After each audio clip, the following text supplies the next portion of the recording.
Hürmetli vatandaşlar, hürmetli misafirler, здравствуйте, дорогие ветераны наши, уважаемые гости. Сегодня мы собрались, чтобы почествовать самый лучший праздник на Земле, это День Победы, 9 мая.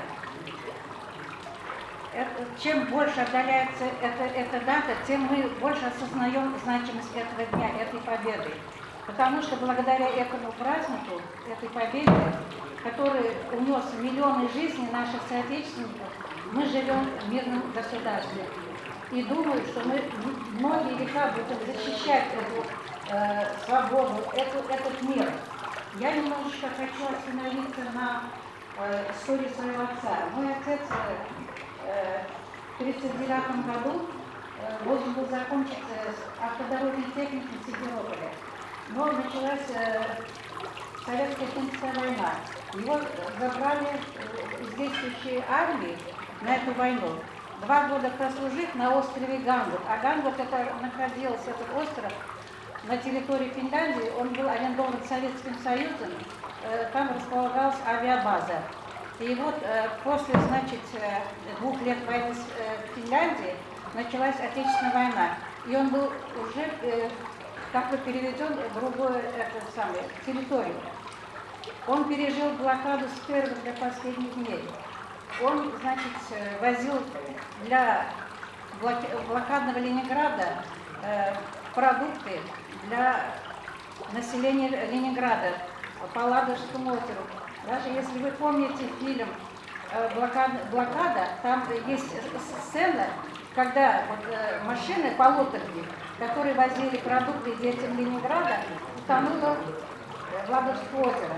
Вот как будто, вы знаете, это его взято из его жизни. Он нам очень много об этом рассказывал. До последнего дня он защищал Ленинград. И он впоследствии несколько раз приглашал его на эти мероприятия в честь 9 мая, и он являлся почетным гражданином Ленинграда. Вот. И он для него, вы знаете, более святого праздника 9 мая не было никогда. Настолько был для него этот трудный период жизни, что он больше никаких праздников он не признавал.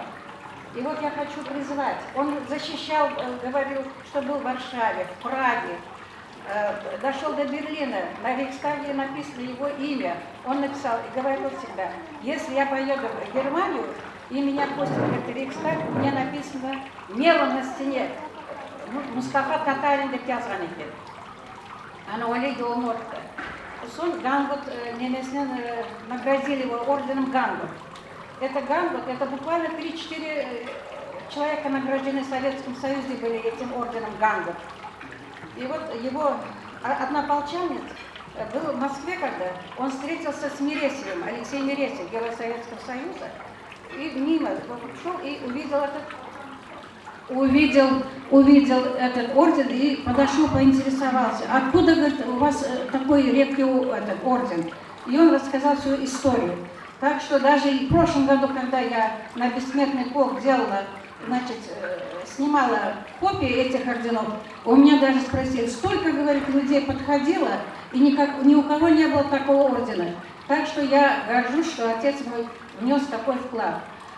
Защищал Польшу, Прагу, дошел до Берлина. И вот сейчас, когда идет искажение истории, искажает буквально, что пересматривают историю войны и хотят присвоить победу другим государствам, я вот потомок, первый потомок участника войны, который рассказывал мне тогда, какие муки выпали на долю советского солдата. Я хочу поздравить ветеранов наших, вот сидят, я горжусь ими. Им низкий поклон за ваш вклад в наше сегодня мирное небо. Желаю вам долгих лет жизни, здоровья, и больше ничего вам не надо сейчас. Наше внимание будет вам максимально будет.